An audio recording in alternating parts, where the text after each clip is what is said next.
Hey everybody, welcome to the Call of Duty fan club. I'm Spiegel, he's Piddle. I love Call of Duty. Have you played that new Advanced Warfare, bro? What's your favorite thing about the Black Ops, man? The season pass, How much was it, man? $40. Only 40, man. I paid 50 for that. Man. Hey, what was that? Welcome to Effortless, everybody. The show where everything's made up and the topics don't matter. We have already done like 2 hours. If you haven't heard the 2 hours, go back and listen. It won't take you that long. It'll take you 2 hours. And then This is the final part of the trilogy. this is the best part. The third movie is always the best one. This is gonna be the best episode. Is it? Actually, the third one is rarely the best one. Usually the third one is the worst one. Well, Usually the third one is it's run into Terminator. I thought Terminator Story 3. 3? Toy Story 3 was excellent. Actually, Toy Story 3 was great. Home Alone 3. I see you have the Home Alone collection over there on your DVD shelf. Home Alone 3 was not good. Well, Arkham Knight was completely broken. Well, dang it. Well, I think this show's gonna be good anyway. I don't care about all the rest of that stuff. I talked about plenty Super of Mario broken Brothers things. 3. Oh yeah, that's a great one. Uh, But that wasn't a trilogy because Mario kept going. no, it wasn't a trilogy, but it was the third one. I guess in a way it sort of was a trilogy. Yeah. Because after that they were done. Yeah, they never made another. Can you imagine if the NX launched with Super Mario Brothers 4? And it wasn't as bad. It was like sprites. That would be amazing. I'd be on board with that. Oh my goodness. But we're not going to talk about good things today. We're going to talk about the Xbox One. And if Which is awful. if you didn't see that coming, you need to stop listening and go back and listen to the other two shows. Well, you're visiting. Yes, I am in Wisconsin. I have already talked about that a couple of times. So we're doing. If you haven't listened to the shows, this is I'm like literally sitting right next to him. We've played a lot of Xbox One. We have played a lot of Xbox Actually, One. it's pretty much the only thing we've played. Unbelievably, we have this great multiplayer console called the Wii U. We have not played a Wii U game except for 30 seconds of Star Fox Zero, which is not even a game. It's a chore. Instead, we have spent, like you said, the majority of our time playing the Xbox One. Yeah, and pretty much every exclusive that it has to offer. Yeah, all four of them. Along the way, we have run into several problems with this piece of junk. Yeah, it's been fun playing the games, but everything else surrounding the games has been a pretty miserable experience. It's like a project. Every time you want to do something, it's like, oh, well, you have to get some super glue. Actually, let's start. What have we had to do with every game we've tried to play? Yeah. So the title of this episode, if we had been not a trilogy, it would have been the Xbox One sucks episode. Now, why does the Xbox One suck? It's because every time you start a game, it has to update. Every single time, like all of them. We've been like 100%, right? Every time we start a game, it's like, oh, it needs an update. Yeah, Banjo-Kazooie, Banjo-Tooie, Conquer needed one. Gears of War Ultimate needed one. Cameo needed one. Gears of War needed one. Gears of War 2 needed one. Halo needed one. What else have we played? That's everything. We played everything. Yeah, everything that we tried to play. Perfect Dark needed one. I don't even understand it. What do you even update? What are you updating in Perfect Dark? The leaderboards? Why? That's not 500 megabytes. I just don't understand it. Pisses me off. It's like, I just want to play the game, and I have to wait for like half an hour. What if I just wanted to play half an hour before bed? Sorry. Yeah, we wanted to play Gears of War Ultimate. That was the worst offender. Are you kidding me? Like, we just put the disc in. It was a 5 gigabyte update, and it took forever. How long did it take? Well, I mean, you don't have the Xbox One like update while it's off thing, but let's put it this way: we put in Gears of War Ultimate. Yeah, I don't do the Xbox update a while off because it uses up a ton of power in standby mode. So we started trying to play the game, and it's like, okay, it's got to do an update. So so now's the time we're going to do Star Fox Zero. That's when he made me do Star Fox Zero. So I played half an hour of Star Fox. Come back, 20% done on Gears of War. I was like, are you joking? 20% downloaded. I know it was all because of the multiplayer, probably. You don't even have slow internet. I ran a speed test. It's not bad. No. I don't have slow internet at all. No, it's unbelievable how long these updates take. And like, I know we harp on updates all the time. This is completely unacceptable. What do you need to update Perfect Dark for? Why are you updating Cameo? It's an 11-year-old game. Just let it be. Let it be as it is. what frustrates me is a lot of the updating and the downloading stuff. It has a progress bar with a percentage, but it doesn't tell you, in the case of downloading, how much has been downloading and how fast the download is going. This is something that was on the PlayStation 3. It doesn't even tell you how long it's going to take. I mean, you have a better idea of how fast you're downloading things in the Wii Virtual Console shop. Oh, wait. You know what? Yeah, it does tell you how long it's going to take, but you have to, like, look at the menu and stuff. It's inconvenient. Wait, what? I didn't even know this. Are you sure about this? No, like, it tells you how much time is left. Like, on the, if you're looking at the screen and it's like, Gears of War is updating, and then, like, the bottom it says, like, 15 minutes left or whatever. Which is a lie. Those estimates are a lie. Anyway. Well, then, what use are the estimates? If they're a lie, well, yeah, they're not estimates. That's a good point. So updates, that sucks. I mean, again, we've already talked about this like ad nauseum, but you know what? What else do you need to update? Well, this is the thing that really takes the cake. You don't just update the games; you have to update the controllers. Why? What? Why do you update a controller? It's a piece of hardware. It's not like you're downloading. Are you downloading a new button to it? I mean, is it the NX with its stupid buttonless controller? The system should already know how to interface with the controller, right? You would think so, but every time you update the system, you got to update the controller too. It's like the controller can't handle the Xbox One's awesomeness. It's ridiculous. Nothing about this system is good, except for some of the games. And it does look good in your media center. Yes, I think it looks really nice. It looks like it belongs in your media center. It looks like it belongs in the garbage with the VCRs and the Philips CDIs, because that's exactly what it looks like. It looks like a big, giant VCR. Yeah, it does. And it works in your media center because it's all black, but if you take it out of there, like I've just got mine on this like little table in my house because it doesn't fit in my media center. It's too big. That's actually sort of humorous. So it doesn't fit, so I just got it on this like little table, and it looks so out of place, and it's just like... Man, and I said to you, I probably played the Xbox One more at your house than I have the entire time I've owned the console, which is like 6-7 months now. And that's just absurd. Like, why did it take so long for me to play this awful system? And it's because it's awful. This isn't... And people laugh... You should tell everyone about what happened when you were playing Conker's Bad Fur Day. Was it Conker's? It was Conker. Yeah, it was Conker. And the reason I didn't finish it was because of what happened. Sorry, I got distracted because I thought we were gonna keep talking about the crappy controllers and how they stopped working, but we already covered that too. Yeah, my controller that has broke after a year of light use, and my controller broke, and I had to find a way to get a new one, which we won't go into. He didn't steal it, like that gang member stole the gold plater to plate his genitals. Oh my with goodness. Gold. Oh, are we not going to talk about that? Are we going to talk about how... No. We could go on a quick side quest. No, that's all right. So what happened with Conker, speaking of genitals, what happened with Conker was I was playing Conker's Bad Fur Day. I had briefly played like bits of it in the past just to kind of get a feel for what it is, and I never got super into it because it's a rare game, right? So it's flawed according to you. Yep. And but so the Xbox One, let me back up a bit. The Xbox One has this weird like gamer tag profile sign-in system. When you're trying to play a game, if you want the achievements, the primary profile that's signed in has to be your profile. You can't, if you're playing a co-op game, you don't both get the achievements unless it's a special case. Like Halo, I know we both got achievements for. Yes. But for some reason with Rare Replay, I don't know, maybe it's a flaw with Rare Replay. All those Xbox 360 games. Yeah, maybe it's a flaw with the 360 games.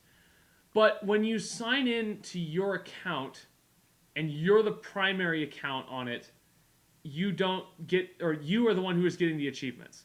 So I was signed in on Piddle's account, and also your cloud save data too. Your and this is the big part, is your save data is tied to the cloud of whichever user you're currently using as the primary user. If this doesn't make any sense, don't worry. It doesn't make any sense to me either. So I was playing Conker. I happened to be playing it under Piddle's account, and I saved the game. I left it, and then later that day, I signed in under my account, and I went to go play Conker. Well, I had lost all of the data. It was all gone because it was under your account. and that's fine. I could just go back and play it under your account. But but like, why should I have to do that? Like, why is it so confusing which account I'm using? Does that make sense? It's very difficult. And It's like I don't even know if the Xbox One was on right now. If we just turn it on right now, I don't know whose account would come up. neither do I.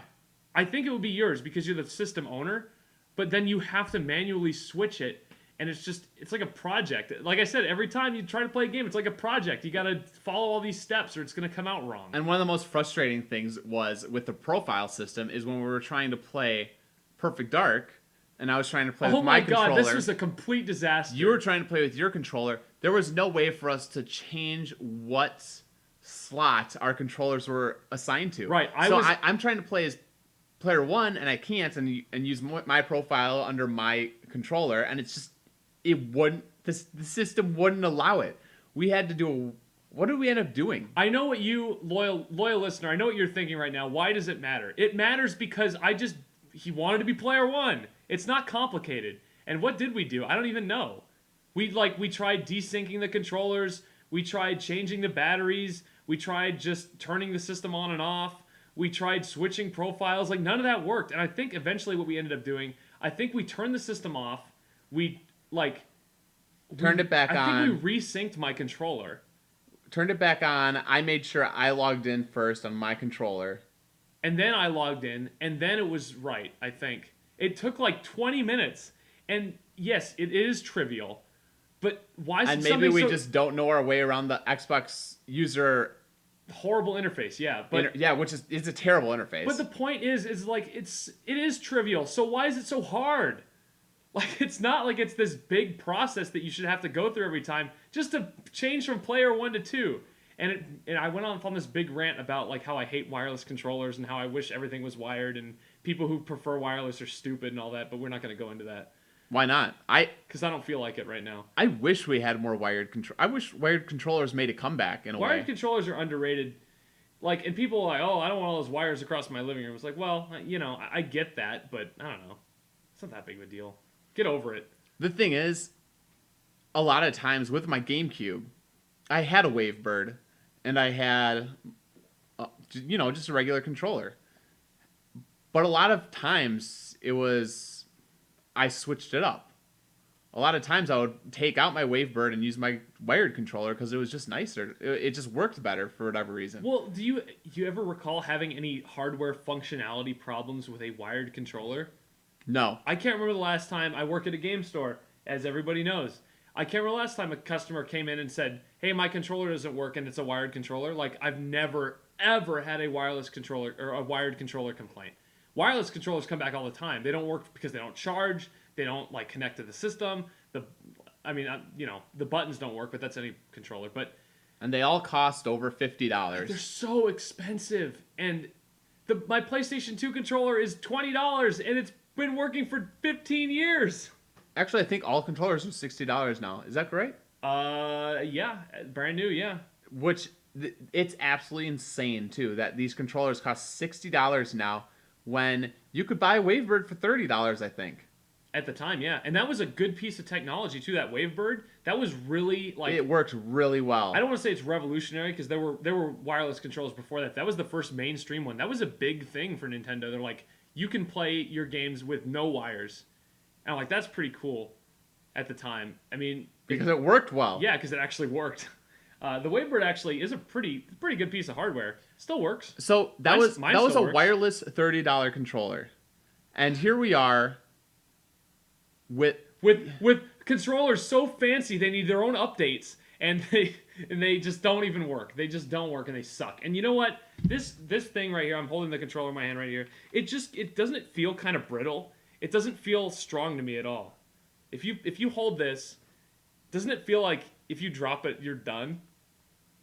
I don't want to drop it ever. Yeah. I'm terrified, especially after already going through one controller. If I had a PlayStation 2 controller right now, I'd hand it to you, and it's really light, but it feels like it can take some abuse. This thing, it's got like the glossy finish on the top, and it's like, oh, you better be really careful with this thing. It's a controller, and on top of that, it's a wireless controller, so you're gonna drop it at some point, just because it's gonna slip out of your hands, or it's gonna fall off the table, and things happen. I feel like controllers should be built sturdier and not fancier. And I feel like a wire is part of that. And this we've been going off on this for quite a while now, but like I don't know, it matters to me. I think the controller is important. And that's why It's nice that they're ergonomic, but like even now, PlayStation 4 hasn't been out for a while. Sony has already redesigned it already to be more to be a little more sturdy. Oh yeah, I heard about that. Yeah, from the original models. Yeah. Yeah. And and that's I don't love the gamepad as a controller because it feels like you got to be really careful with it. You got your Pro controller right here, this Wii U Pro controller. This feels like a really nice, like sturdy controller, and it's wireless. But you feel like this thing can, you don't want to slam it against the table, but if it fell, I don't think it would be the end of the world. Because these sticks, they've got some give. These feel like they're really fragile, and I'm now using the Xbox One controller. They feel really fragile, and it feels like they're like a little bit away from just snapping right off the controller. Well, it didn't take long for my analog to start drifting and be completely worthless. So the Xbox One sucks, and controllers suck. What else? We talked about the profiles. We've talked about the update times and install times, and those taking forever. Yeah, I love how, just to go back, I love how there's a difference between downloading an update and installing an update. It can't all be just together, because that would be too easy. They had to do a download and an install time. And the install times are even worse, it feels like. Why does it take so long to install an update? Well, the worst is when it tries to download and install at the same time. Then you are absolutely screwed because it will take a process that might have taken, only 3 hours, and it increases that time to like 6 hours. I'm not even kidding. I remember trying to reinstall Master Chief Collection, I believe it was, and I had to I've talked about this before, but I had to disconnect my internet first in order to install it because I remember I tried to install it and it tried to download the update at the same time, and I waited, and after like 3 hours, it was at like 11%. It was just embarrassing. I have a lot of customers who come into the store and they're like, I'm returning this game because it was taking forever to update. And I'm like, were you installing it and downloading the whatever update? Because usually it's Destiny, right? Usually it's Destiny they're returning. And I said, did you install it first and then download the updates? And they're like, no, I just did everything at once because I thought it'd be more efficient. I'm like, dude, go home and try it. Not with Xbox. Go home and try it again because, oh my God, it's just like...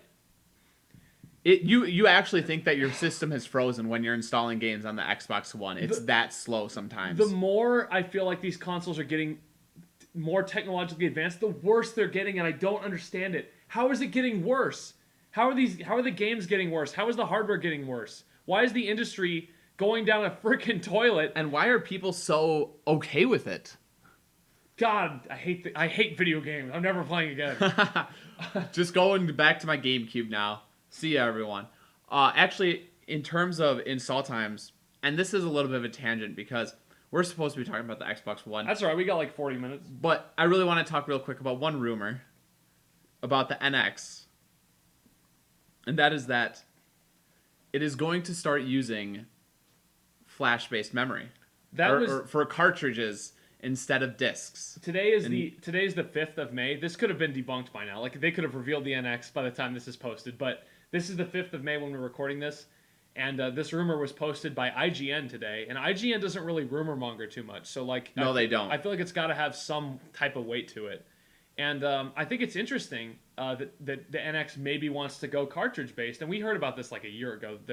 They were floating around a console with no disk drive, and I feel like no disk drive. Now that's a cost effective mechanism. I don't know how cost effective cartridges are. You know what? I don't care if it's cost effective or not.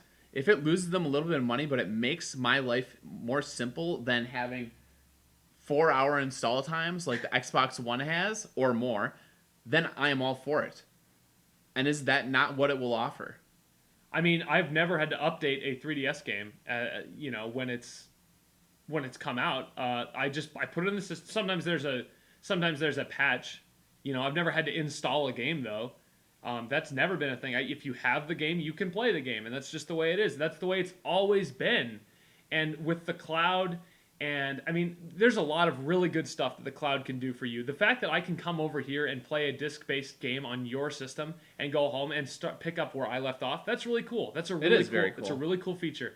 Unfortunately, there are some pitfalls that come with it, such as having to install games on your system and having to deal with the cloud and losing all your memory if you're not signed into the right profile, which we've already talked about.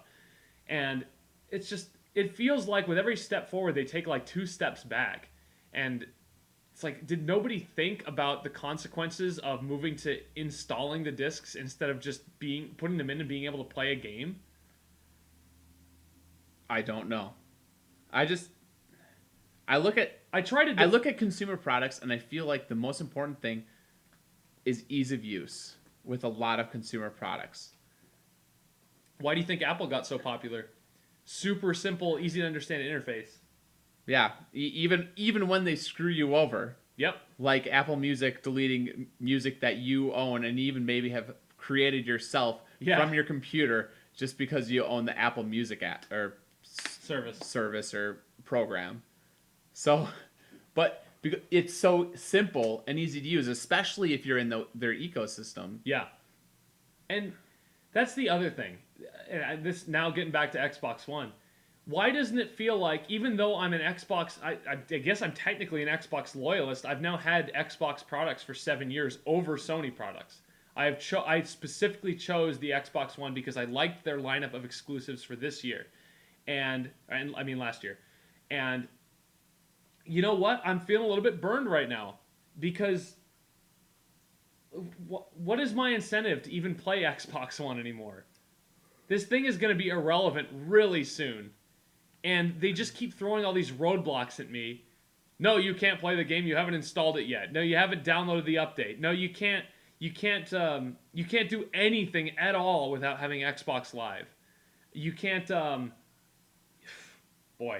you can't even change the port which your controller is assigned to easily.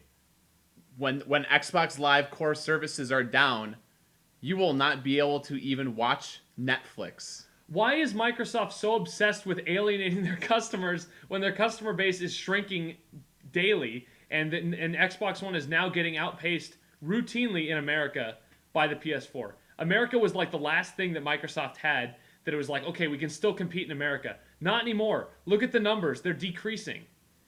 PS4 is now starting to sell more on average than Xbox One in America. They already had Japan. That was easy. And Europe was just completely dominated by PS4. They had America. They are losing America.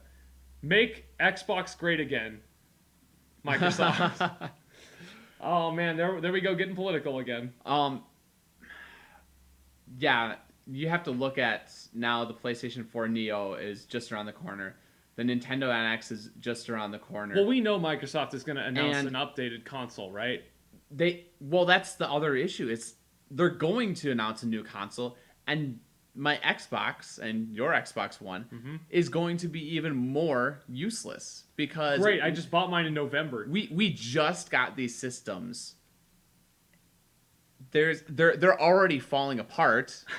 It already barely works. It already barely works, and we've got new systems just around the corner, and Microsoft will likely follow suit. I don't even know if Xbox One games will play on their new system. They barely play now. At this rate. Oh, man. So,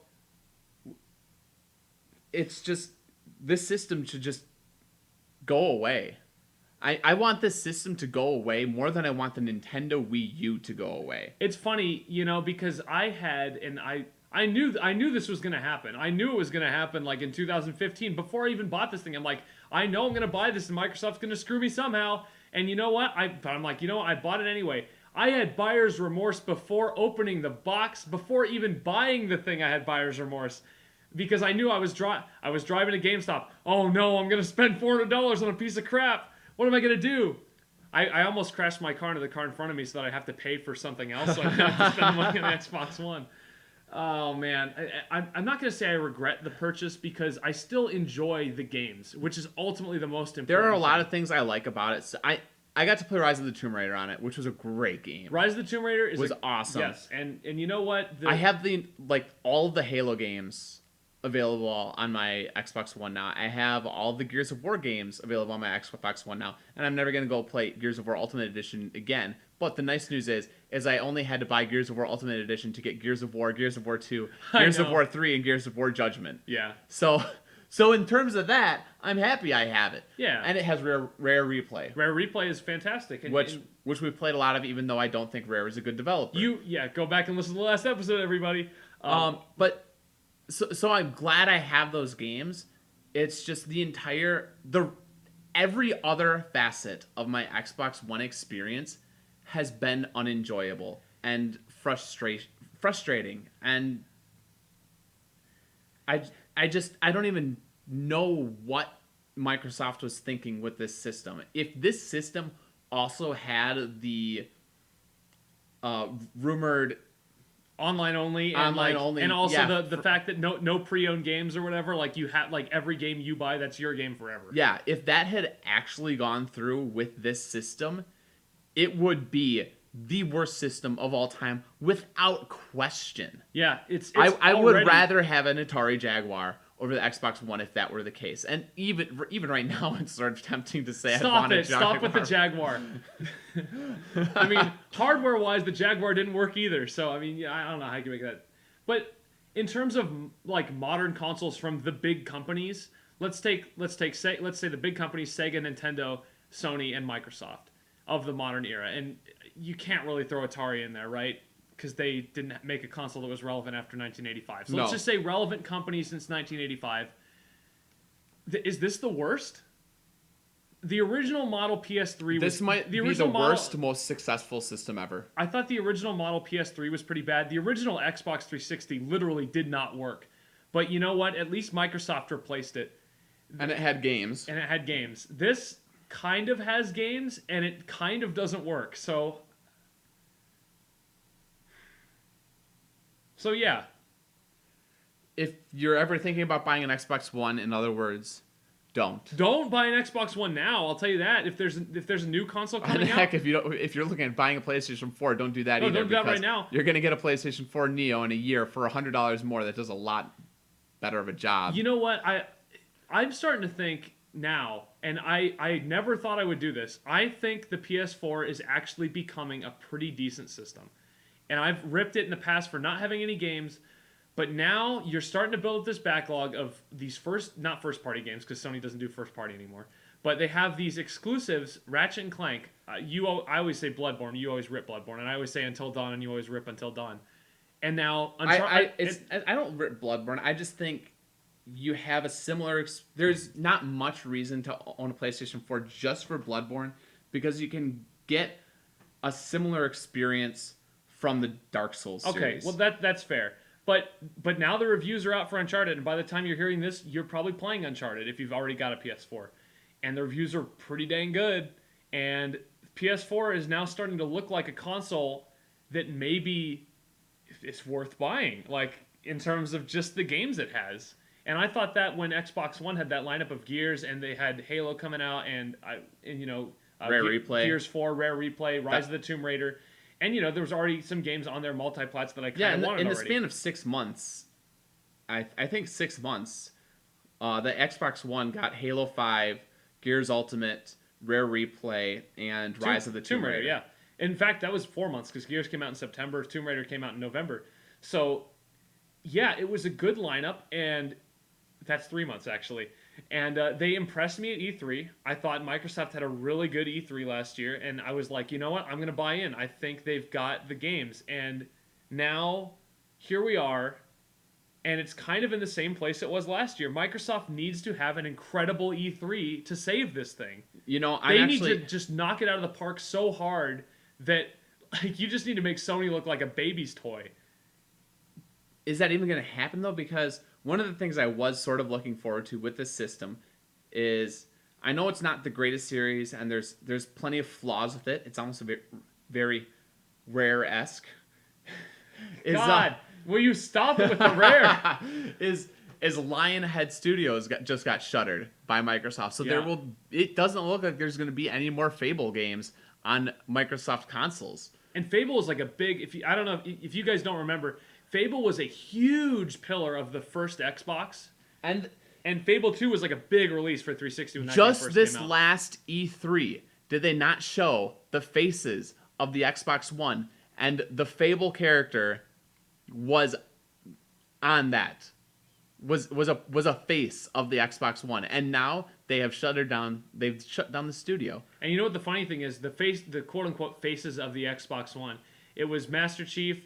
It was I think it was Lara Croft. It was a car from Forza. It was Marcus Phoenix, and it was the thing you just said, the Fable Legends, or not Fable Legends, Fable, whatever his name was. And Fable's not happening anymore. Tomb Raider just came out. I don't think they're making another Forza this year. Gears of War is coming out this year, but they just made another Halo. So what's left for the faces of Xbox this year? You have Halo, or you have Gears of War 4, which is going to have microtransactions. You have Crackdown 3, which we haven't seen anything of so far. Scalebound, which got delayed until next year. And then you have Recore, which we still know basically nothing about, except that it's made by the Metroid Prime people. Fingers crossed. Fingers crossed. That doesn't mean everything, unfortunately. I mean, and if they show those 4 games and they're all just great and they look great and they're amazing and all that, that's fine. That's a good E3 showing. If you have a surprise, that's even better. But I think the issue is you need more than great. You need like a total 180. Pardon the almost Xbox 360 pun. You need to make a 180 from where you are right now and just be like, no, please, you need to buy our console because we have this. They have dug themselves such a deep hole. It almost feels like they need to beg us at this point, and that's just kind of sad. I'm really curious to see what direction Microsoft goes forward from here. One of the reasons I did get my Xbox One is because I felt like while Sony was sort of scaling back on their first party offerings, that Microsoft was starting to see the importance of having first party content and exclusives, and that's why they created the coalition to create Gears of War titles, and that's why they have 343 Industries for their Halo series. Right. But then they go around and they shut down Lionhead Studios, and I don't know what to think about their future. I don't know whether to think.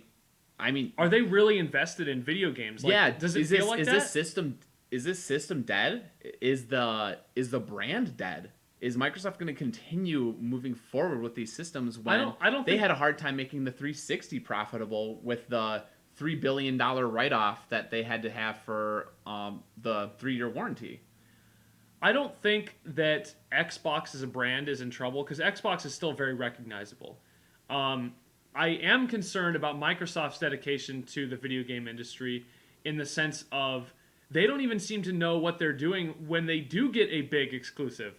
What do they do when they get Rise of the Tomb Raider? Probably one of the best games that came out last year. They released on the same day as probably the second most anticipated game of the year, Fallout 4. And Rise of the Tomb Raider sales were terrible. They did. I don't even think they've hit 1 million. And that's a huge first-party exclusive. Which is amazing because it's a fantastic game. It is one of the best games of last year. I mean, and look at games like Quantum Break, which came out last month. I mean, I'm not saying Quantum Break is like this great revelation of a game or anything, but it is a third-party exclusive title in the same vein that Alan Wake was, and it was definitely better marketed than Alan Wake, and I don't think it sold very well either. And it's just like, I don't understand. I don't think they understand the importance of needing to stay afloat in this industry in terms of staying relevant. The PS4 is going to bury everybody. It's not even going to be close. It's already Not out, at this rate. It's already outsold at 2-1, and that rate is increasing every day. You should see if you go into my store any given day of the week, I sell 4 PS4s to 2 Xbox Ones, maybe. Sometimes it's worse. And this is an American audience we're talking about. So where Microsoft was previously more popular. And you know they're not going to have Japan. So if they're losing Japan, Europe, and America too, what incentive is there for companies to even release multi-platform games going forward? It's going to be less and less and less. And a much more worse thing is that what incentive does Microsoft have to stay in? They don't have one. And as we know, as gamers, competition is a good thing in the industry because it creates unique products. It is a very good thing. And I want the Xbox One to be I desperately want the Xbox One to be competitive, not only because it's the system that I own, because I'm going to buy a PS4 this year, but... You mean next year when the Neo comes out? Because there's no reason for you to get a PlayStation 4 this year. Persona 5, though. You can wait. I can't wait for Persona 5. You have to wait. That is a day one. You will have an irrelevant system. I am not buying it on the PS3. I don't care. Well, I don't think Persona 5 is coming out this year here anyway.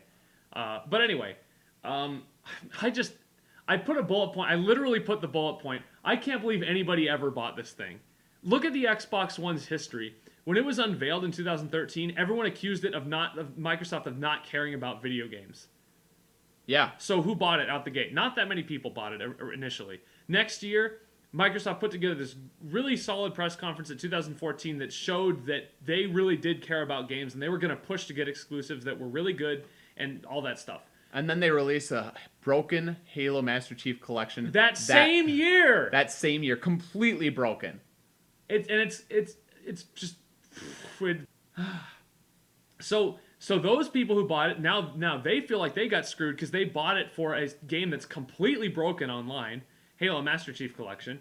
And then in 2015, Microsoft puts on another good press conference showcasing all these exclusives that are going to be coming to their system. And what do? They released their most important third-party exclusive game on the same day as a game that everyone is going to buy, period, Fallout 4. So gamers don't feel like they can spend money on two games like that. So the Tomb Raider sales suffer. And now you're just like hanging up these third-party publishers to dry because they're not getting the sales that they need. Why are they going to support your platform? I can't believe anybody would ever buy an Xbox One in the state that it's in right now. And I feel like a stupid idiot for buying into it last year in November when I bought it. As do I. And I apologize for talking you into it. You did talk me into it, didn't you? I completely did. What a scumbag. You're like, we'll play Gears Online. Yeah, sure. Well, that didn't happen. No. But we will play it in person. We'll play it a little bit. So, do you want to talk about the menus? I mean, we already kind of touched on it. We wrapped up the Xbox One thing, I think, but the menus suck. They're hard to navigate. The end. I really don't like them. It's shocking to me just how far backwards the menus have gone in one generation. Yeah, like I'll click on my apps and settings, and it'll take me to a screen, and I'll press the guide button, and then it'll take me back to the main menu, and it's still showing my apps and settings. But then if I want to actually get back into there, it's like a little adventure. It's like Saberwolf trying to get back to where I was.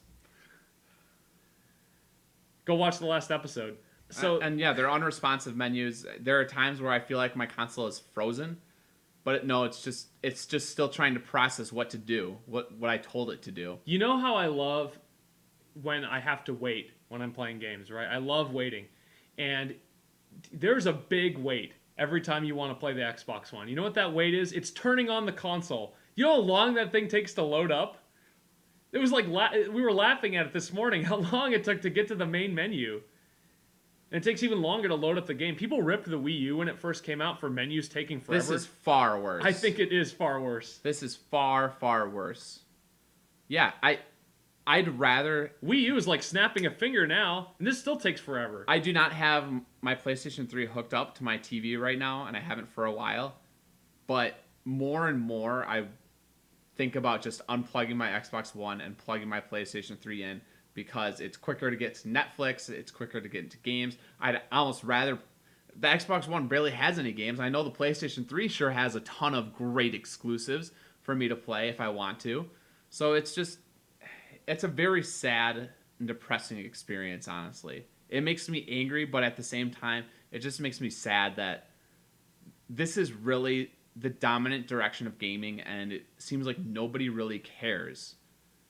People are buying this product, even though the sales are terrible compared to PlayStation 4. People are still buying enough of this product that It is a relevant product in today's industry. Yeah, people are still saying that this is okay, that these practices are okay. Do you think... And that just makes me really concerned about the future and what we're going to see. I feel like we complain a lot about this stuff. And, I don't know. To our fans, maybe we're starting to sound like a broken record. And maybe if you guys don't want us to talk about this anymore, that's fine. But this will be our last hurrah.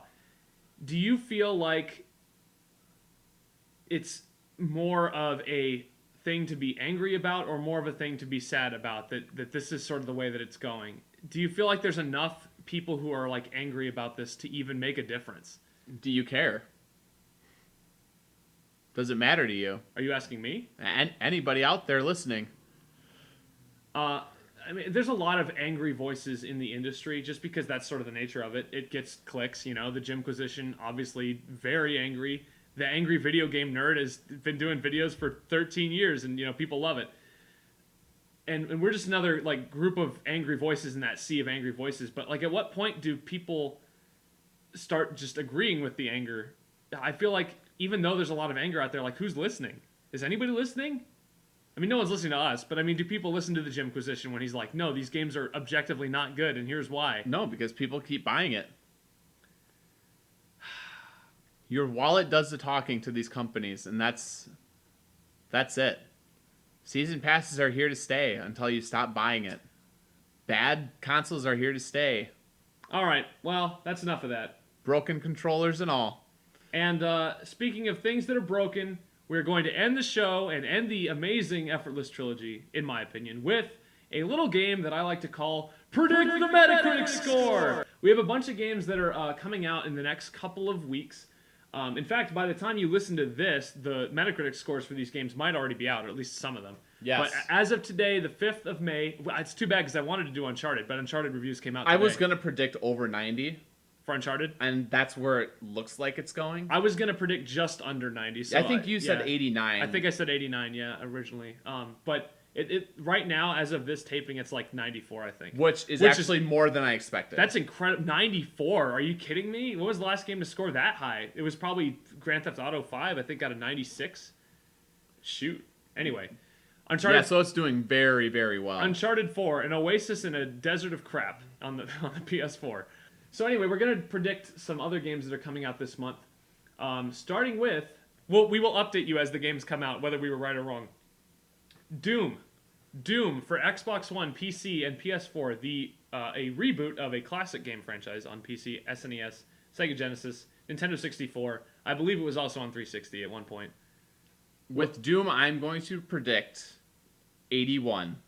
I think that is very fair, and I feel like Doom is going to have some flaws, and I feel like it's kind of looking like a generic shooter. But I watched some footage; it looks kind of cool. The demons are well designed. I feel like critics are going to like it. I don't know how fans are going to feel, but I think critics are going to be a little positive. I think it's going to be like 83. I'm going to say 83. I'm going to go a little higher, but I'm right in that same area as you. Yeah, 83 for Doom. All right, So we will see how that goes. next game. Overwatch on PC, Xbox One, PS4. I feel like it's going to be fairly well received. I mean, Battleborn just came out. That was fairly well received. It's the same. I feel like they're very similar types of games with the cartoony, cel-shaded style and everything. I have a lot more faith in Activision Blizzard, or I should say Blizzard. Yeah, not Activision. I have a lot more faith in Blizzard than Bethesda. Is it Bethesda? Bethesda? I thought it was Gearbox. No, Bethesda's making Doom. Gearbox did Battleborn. I thought you were talking about Doom. Then Gearbox. So with that said, I think Overwatch is going to score an 86, maybe an 87. 87's pretty high. If it's an 87, I feel like I'm going to have to buy it. I feel like it's going to be a little bit lower. I'm in the same range. Maybe like 80, 84, 85. I feel like it's going to be good. I don't feel like there's any question. People are playing the beta right now, and I think everyone's loving it. I'm worried that it's going to become a little too repetitive since it is an online type of game. Luckily, Splatoon never did, but it could have. And Splatoon performed fairly well on Metacritic. It didn't have a lot of content at launch, which is why the review scores were lower, but that ended up being like a 78 or 79, I think. I think the biggest challenge for Overwatch is just going to be getting a lot of people playing it. Yeah. Since it's competing in an increasingly larger space in terms of online shooters. Yeah, those team-based online shooters. I mean, Battleborn just came out 2 days ago. I mean, Overwatch is coming out in the same month. I mean, it's going to be... Granted, I think Overwatch looks way better, well, both aesthetically and in terms of gameplay. But that's sort of not really the point. We're just guessing the score. I think it's going to be... I'm going to go with 85. 85 is my final prediction there. All right, let's talk about This one's going to be bad. Platinum Games. Star Fox Zero. Just kidding. Teenage Mutant Ninja Turtles: Mutants in Manhattan. I picked this one because it's Platinum Games, not because if it's a licensed game, who knows how good or bad it's gonna be. I think what Transformers Devastation was high 80s. No, what high 80s? Or was no it way. low It was 80s? like it was the high 70s. Oh think. yes, the high 70s. Yeah, that's right. It was way better than Star Fox Zero. And that was Platinum, right? Yes, that was Platinum Games. I think this game's gonna be in the same vein. I don't know anything about Teenage Mutant Ninja Turtles. I was like, I grew up after that sort of thing. I'm going with 79 on this one. Seems pretty high. I don't think it's gonna be that good. I don't know. I don't know anything about it. Like I said, but I'm just gonna say as a licensed product, 71. 71. I'm gonna go like way lower. And then a game called Homefront: The Revolution. A lot of people are really excited about this. I don't really know why. Every time I see it, I'm like, that looks incredibly mediocre. I'm actually surprised that this franchise this IP was even bought in the first place. I do not care about this game at all. I'm probably just going to give it a throwaway guess. I'll probably say 73. I think it's going to be just pretty mediocre. Man, 73 is actually pretty good. I'm going to guess 73. Oh, you mean the guess is pretty good? Yeah. I'm going to guess 73 73. as well. Okay. Well, we'll see if we're right. If you guys want to play the Predict the Metacritic Score game with us, feel free to add your comments. We love comments. Always give us comments. Ask the doctors questions. We haven't answered. Shoot, we're almost out of practice at this point in terms of our profession. So we need some questions for the doctors. Man, if you tuned in late, you just listened to like 3 hours of Effortless. So I hope you're not exhausted. But I mean, basically my whole week has just been like a 24-hour episode of Effortless every day because I've just been here. And all we do is talk about how good or bad games are. Yep, and sports too, which we haven't debuted the Effortless Sports Show yet, but when we do, you guys will be the first to hear about it. We'll see how that goes. Not well, I bet. It'll be great. It's going to be better than ESPN. I'll tell you that right now. Oh, that's really a challenge. That's like saying if we designed a game right now, it would be better than Underworld. Big deal. Okay, I think that's it. I think we're done. Can we be done? For Spiegel, I'm Piddle. Oh, so you're doing the outro. This is Effortless. Bye, everybody.